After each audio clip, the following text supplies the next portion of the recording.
اعوذ باللہ من الشیطان الرجیم بسم اللہ الرحمن الرحیم وَإِذْ غَدَوْتَ مِنْ أَهْلِكَ تُبَوِّئُ الْمُؤْمِنِينَ مَقَاعِدَ لِلْقِتَالِ، اور یاد کریے اے نبی صلی اللہ علیہ وسلم جب کہ آپ صبح کو اپنے گھر سے نکلے تھے، اپنے حضرت عائشہ صدیقہ کے حجرے سے آپ برآمد ہوئے تھے، تُبَوِّئُ الْمُؤْمِنِينَ، اور آپ لوگوں کو مقاعد للقتال، آپ لوگوں کو ان کے مورچوں میں بٹھا رہے تھے، یعنی آپ جب صف بندی کر رہے تھے وہاں اور مورچے معین کر رہے تھے۔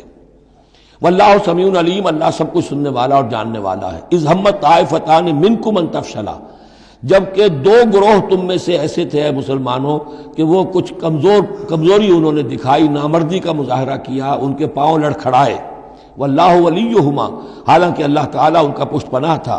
وعلی اللہ فلیتوکل المؤمنون، اور اللہ تعالیٰ پر ہی توکل کرنا چاہیے اہل ایمان کو۔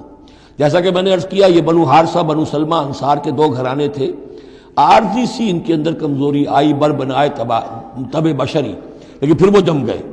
لیکن ان کی جو ہے ذکر قرآن میں کر دیا گیا، اور وہ اس پر فخر کرتے تھے کہ ہم وہ لوگ ہیں کہ جن کا ذکر اللہ نے قرآن میں کیا ہے، واللہ ولیہما، کیونکہ پھر وہ عارضی سی جو ان پر آئی تھی کمزوری وہ رفع ہو گئی۔ اور آپ غور کریں گے کہ وہ جو بدبخت تھے 300 جو چلے گئے عین میدان جنگ سے، ان کا ذکر بھی اللہ نہیں کر رہا یہاں پر، گویا کہ وہ اس لائق بھی نہیں ہے کہ ان کا ذکر کیا جائے۔ انڈائریکٹلی اس کا ذکر آخر میں آئے گا ورنہ شروع میں نہیں۔ صدق اللہ العظیم۔